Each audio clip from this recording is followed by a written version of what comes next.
말하는 남생이. 옛날 어느 마을에 넓은 땅을 가진 부자가 살았어요. 그 집에는 아들 형제가 있었는데 큰아들은 성질이 거칠고 욕심도 아주 많았어요. 하지만 작은 아들은 착하고 순했지요. 어느 날 아버지가 돌아가시자 욕심쟁이 형은 재산을 혼자 차지하려고 늙은 어머니와 아우를 쫓아냈어요. 쫓겨난 아우는 나무꾼이 되었어요. 어느 날 아우는 지게를 지고 산으로 가서 나무를 했지요. 산나무는 베지 말고 죽은 나무만 베어야지. 아우가 말을 미처 끝내기도 전에 누군가 따라했어요. 산나무는 베지 말고 죽은 나무만 베어야지. 깜짝 놀라 주위를 둘러봤지만 아무도 보이지 않았어요. 때는 가을이라 여기저기 알밤이며 도토리가 떨어져 있었어요. 맛있는 알밤을 구워서 어머니 드리고 떫은 도토리는 내가 먹고 맛있는 알밤은 구워서 어머니 드리고 떫은 도토리는 내가 먹고 또 누군가 따라하는 소리가 들리는 거예요. 주위를 둘러보았더니 커다란 상수리 나무 밑에 남생이 한 마리가 있는 것이 보였어요. 남생이가 아우의 말을 따라하고 있던 거예요. 아우가 나무를 한 짐 해서 산을 내려오는데 남생이가 뒤를 졸졸 따라왔어요. 너 나 따라가서 살래? 너 따라가서 살래. 아우는 남생이를 데리고 장으로 갔지요. 나무 사세요. 바싹 말라서 불담이 좋은 나무 사세요. 나무 사세요. 바싹 말라서 불담이 좋은 나무 사세요. 남생이도 따라 외쳤어요. 아니, 남생이가 사람 말을 하다니. 사람들이 모여들고 나무는 금세 다 팔렸어요. 말하는 남생이가 있다는 소문은 금세 퍼져나갔어요. 소문을 들은 욕심쟁이 형이 생각했어요. 남생이를 뺏어오면 큰 돈을 벌겠구나. 형이 아우를 찾아가 물었어요. 내가 말하는 남생이를 갖고 있다며? 네, 형님, 이 남생이가 말을 합니다. 착한 아우가 말했어요. 그 남생이를 내가 좀 빌려가야겠다. 대답도 하기 전에 형은 냉큼 남생이를 낚아챘어요. 형은 남생이를 가지고 장터로 갔어요. 여기 말하는 남생이가 있어요. 구경할 사람은 한 푼씩 내시오. 사람들이 말하는 남생이를 보려고 모여들었어요. 자, 남생이야, 말을 해봐라.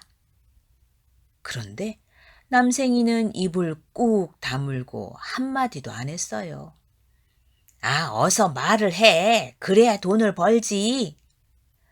형이 아무리 다그쳐도 남생이는 입을 열지 않았어요. 뭐야, 순 거짓말쟁이 아니야? 받은 돈 내놔라. 구경꾼들이 아우성을 쳤어요. 잔뜩 화가 난 형은 남생이를 길바닥에 휙 내동댕이 쳤어요. 그 바람에 가엾은 남생이는 죽고 말았지요. 며칠이 지나도 형이 남생이를 돌려주지 않자 아우는 남생이를 찾으러 형네 집으로 갔어요. 그깟 쓸모없는 남생이를 뭘 하려고 찾느냐? 장터에 내던지고 왔다. 아우는 장터를 다 뒤져 죽은 남생이를 찾았어요. 아우는 울면서 죽은 남생이를 안고 집으로 왔지요. 아우는 남생이를 앞마당 양지 바른 곳에 묻어주었어요. 그런데 며칠 뒤 남생이를 묻은 곳에서 싹이 나더니 금세 쑥쑥 자라는 거예요. 아우는 죽은 남생이가 살아난 듯 기뻐하며 그 나무를 잘 돌보았지요. 한 달이 채 안 되어 그 나무는 마치 100년이나 된 것처럼 큰 나무가 되었어요. 그 나무에 열매가 주렁주렁 달렸어요. 아우가 먹음직스런 열매를 하나 따서 맛을 보니 시원한 배 같기도 하고 향긋한 복숭아 같기도 했어요. 아우는 열매를 한 바구니 담아 장으로 팔러 갔어요. 자, 배처럼 시원하고 사과처럼 달콤하고 복숭아처럼 향긋한 과일 사세요. 그런데 과일 바구니에서 똑같은 소리가 나지 뭐예요? 꼭 남생이가 말하는 것 같았어요. 아우는 이제 과일만 팔아도 어머니께 쌀밥과 고기 반찬을 해드릴 수 있게 되었어요. 그런데 형이 또 이 소식을 들었지 뭐예요? 저 나무가 끝도 없이 과일이 열리는 나무냐? 네, 형님. 내가 저 나무를 가져가야겠다. 형은 아무리 용을 써도 나무를 뽑을 수 없자 가지를 몇 가닥 꺾어 가지고 갔어요. 형은 꺾어간 가지를 마당 여기저기에 심었어요. 그리고 걸음을 잔뜩 주고는 빌었지요. 나무야, 쑥쑥 자라라. 열매야, 주렁주렁 열려라. 나무는 정말 쑥쑥 자랐어요. 그리고 열매도 주렁주렁 열렸지요. 형은 주렁주렁 달린 열매를 보고 좋아서 춤을 덩실덩실 추었어요. 형은 얼른 열매 하나를 따서 한 입 꽉 깨물었어요. 아이쿠 이빨이야. 열매는 차돌맹이처럼 단단해서 앞니가 2개나 부러졌어요.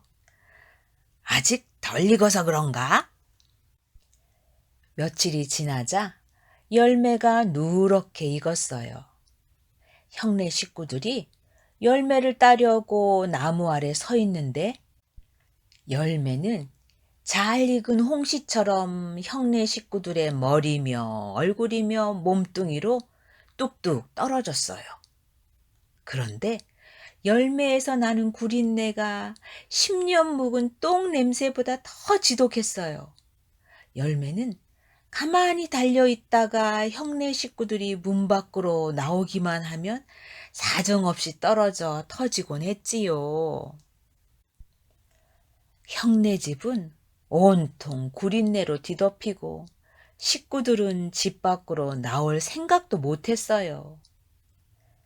이 소식을 듣고 아우가 찾아왔어요. 형님, 우리 집에 가서 삽시다. 집도 넓게 새로 지었어요. 형은 부끄러워 고개를 들지 못했어요. 아우야, 미안하다. 내가 잘못했다. 아우는 어머니가 기다리는 집으로 형을 데리고 갔어요. 그 후 형은 아우를 본받아 착한 사람이 되었지요. 형제의 보살핌을 받으며 어머니도 오래오래 사셨답니다.